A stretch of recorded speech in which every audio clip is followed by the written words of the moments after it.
Falamos no pagamento do cheque, mas existem várias situações em que o banco pode se recusar a pagar o cheque, mesmo que o cheque tenha fundos e que não esteja prescrito. Por exemplo, dúvida em relação à autenticidade. Um cheque emitido sob a forma que não foi fornecida pelo banco. O Brasil não permite que o cliente faça o cheque em sua casa. O cheque tem que ser fornecido pelo banco. Isso faz parte da regulamentação brasileira acerca do cheque. No caso de falência, o juiz determina o bloqueio da conta e aí os cheques não serão pagos. E também o banco pode recusar-se o pagamento do cheque, mesmo não estando prescrito e tendo fundos, se houver uma oposição ou contra-ordem. E aí vamos entender o que é esse conceito de oposição ou contra-ordem. A oposição é aquilo que também se chama de sustação. Está sustado o pagamento do cheque. É muito comum o pessoal brincar dizendo que o cliente veio e disse que queria assustar o cheque.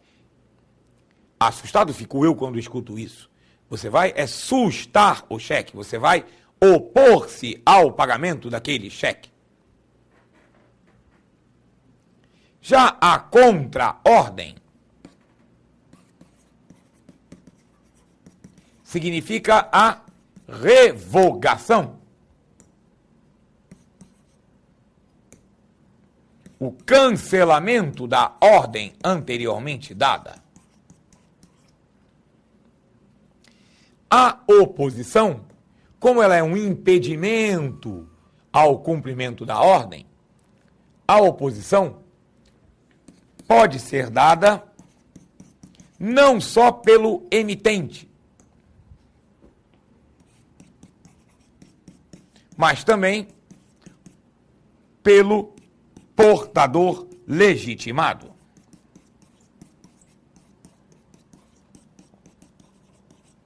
E quem é o portador legitimado? O portador legitimado é aquele que declara ter direitos sobre o cheque. Ora, se ele declara ter direitos sobre o cheque e conhece o cheque, o banco parte do pressuposto de que ele é um portador legitimado, porque o cheque não está presente, o cheque está sendo sustado. Qualquer pessoa pode dar uma oposição desde que declare e comprove conhecer o cheque, ou que isso caracteriza a sua condição de portador legitimado. A contra-ordem só pode ser dada pelo emitente, porque só quem emitiu a ordem pode revogá-la. E a contra-ordem é uma revogação, é o cancelamento de uma ordem anteriormente dada. A contra-ordem só pode ser dada pelos motivos de furto, roubo ou extravio. Enquanto que a oposição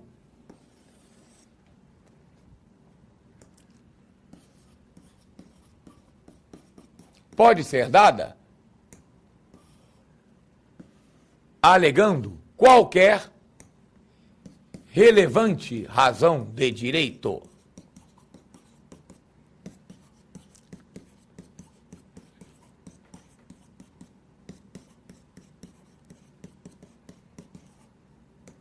E aí, às vezes, alunos perguntam, mas como é que eu sei se essa razão é relevante? A lei responde, não cabe ao banco julgar a relevância da razão colocada pelo oponente. Pode caber ao judiciário. Então, se uma pessoa dá uma sustação, uma oposição no cheque, dizendo Oponho o meu pagamento do cheque. Motivo: mercadoria não entregue. Divergência comercial. Mercadoria com defeito. Serviço não prestado. Isso é uma relevante razão de direito. Se é verdadeira ou não, não é problema do banco. É um problema do emitente com o beneficiário. Eles que discutam na justiça se o fato aconteceu, se a razão é relevante. Ao banco cabe acatar aquela oposição. E mais uma diferença importante entre a oposição e a contraordem. A contraordem só surte efeito após o prazo de apresentação.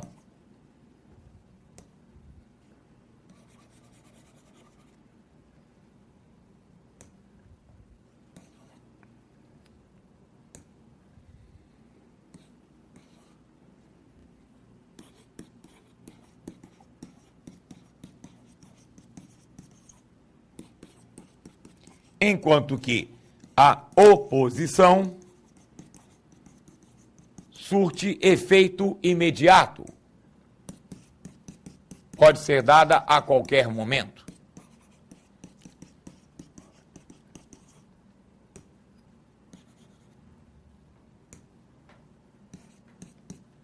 E aí muitos alunos perguntam, mas então qual é a vantagem de dar uma contraordem? Nenhuma. Na prática, o que os bancos fazem é uma oposição. Porque, evidentemente, o interesse da pessoa é que o cheque não seja pago. Ninguém em sã consciência dá uma contraordem dizendo, se apresentar nos 30 dias do cheque da mesma praça, pague. Se apresentar depois, não pague. Então, na prática, o que o banco acata para satisfazer a vontade do cliente é a sustação.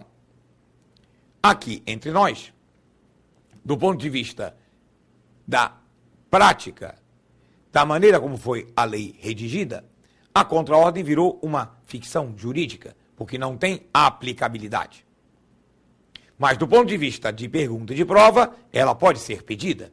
E aí é importante você saber que a contraordem e a oposição têm esse conjunto de diferenças. Recapitulando, a contraordem só pode ser dada pelo emitente, enquanto que a oposição pode ser dada tanto pelo emitente quanto pelo portador legitimado. A contraordem significa a revogação da ordem anteriormente dada, enquanto que a oposição é a sustação, é o impedimento ao cumprimento desta ordem. A contraordem só pode ser dada pelos motivos de furto, roubo e extravio e só surte efeito após o prazo de apresentação. Enquanto que a oposição pode ser dada por qualquer relevante razão de direito, sendo que não cabe ao banco julgar a relevância desta razão, e surte efeito imediato. É importante deixar claro que quando se fala tanto de contraordem quanto de oposição, está se referindo a um cheque emitido. Um cheque que tenha sido preenchido e assinado. E foi furtado, extraviou-se, ou a pessoa quer sustar o cumprimento daquela ordem pela divergência comercial que ela está alegando. Cheques, quando são perdidos ou furtados em branco, não são objeto de contraordem nem de oposição. Aí é de aviso de perda. É outro tipo de comunicação, que inclusive gera outra forma de devolução no sistema de compensação. Estamos, no momento desta gravação, em julho de 2011, recentemente, o Conselho Monetário Nacional especificou que, para o aviso de perda ou de extravio, o cliente também tem que fazer boletim de ocorrência policial. E, aproveitando, vamos falar então da compensação. E o que é compensação? Compensação é a troca de cheques e outros papéis que representam valor. ela é feita, executada no Banco do Brasil.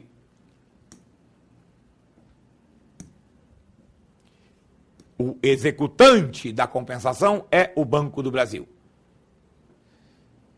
Nós já tínhamos comentado isso anteriormente, quando falamos das competências do Banco Central. Relembre, naquela época nós comentamos, o Banco Central regulamenta a execução da compensação, mas o Banco Central não executa. O executante é o Banco do Brasil. E os participantes são as instituições financeiras que remetem e recebem documentos da compensação. Aquele participante que manda cheques e outros papéis para a sessão de troca é o chamado de remetente. Aquele participante que recebe documentos de outros participantes é chamado de destinatário. Na prática, todas as instituições financeiras, numa sessão de troca, são remetentes e destinatários. E o Banco do Brasil, além de remetente e destinatário, porque ele também é uma instituição financeira participante, ele ainda é o executante. A compensação funciona no Banco do Brasil. Quando era troca física, era um ambiente que funcionava dentro do Banco do Brasil, a Câmara de Compensação. Recentemente, a troca passou a ser por imagem. Mas é o Banco do Brasil que mantém os sistemas onde recebem as imagens e os arquivos eletrônicos de créditos e débitos. E é chamada de compensação porque o pagamento é feito pela diferença, compensando os valores que eu tenho a pagar com aqueles que eu tenho a receber. Eu, que sou um banco, estou levando cheques dos outros bancos para a compensação. E vou receber dos outros bancos os cheques que foram emitidos contra as contas dos meus clientes. Então eu tenho a receber os cheques que eu recebi em depósito dos outros bancos e tenho que pagar os cheques que os outros bancos irão remeter para mim. A diferença entre o que o banco vai ser debitado e aquilo que ele vai ser creditado é compensada. Por isso é que se dá o nome de compensação de cheques e outros papéis. Os papéis que podem circular na compensação, no serviço de compensação de cheques, são basicamente cheques, fichas de compensação, os bloquetos de cobrança, e documentos de acerto de diferença, que são documentos que os bancos trocam entre eles para acertar diferenças quando houve erro de digitação em um determinado documento. Nós temos 3 sistemas de troca de cheques. Temos o sistema local, que abrange as agências bancárias de um mesmo município, de uma mesma praça. Temos o sistema integrado regional, que abrange um conjunto de praças numa região. Normalmente, essa região equipara-se a um estado da federação. E temos a compensação nacional, onde são trocados cheques de sistemas integrados regionais diferentes. Por exemplo, eu que tenho conta no Rio de Janeiro, se eu recebo um cheque de Pernambuco, esse cheque vai transitar pela compensação nacional. A compensação nacional é centralizada em São Paulo. No caso do sistema local e do sistema integrado regional, nós temos a divisão entre os cheques superiores, que são os cheques que estão a partir de um determinado valor, e os cheques inferiores, até 1 centavo abaixo desse valor. No momento em que estávamos gravando esse vídeo, essa divisão estava em R$300. Ou seja, neste momento, os cheques até R$ 299,99 são considerados cheques inferiores e são, portanto, trocados numa seção local ou integrada regional no dia seguinte ao do depósito, enquanto que os cheques superiores são trocados no mesmo dia do depósito à noite, Por isso é que você, quando deposita um cheque na sua conta, se o cheque for abaixo de R$ 300, ele demora 2 dias para ser compensado, para ser liberado, porque ele só será trocado no dia seguinte, no dia útil seguinte. Suponha, uma semana sem feriados. Você deposita um cheque de R$ 200 em sua conta, na segunda-feira. Na terça-feira à tarde, esse cheque será remetido para a compensação. Então ele chega no banco sacado na quarta.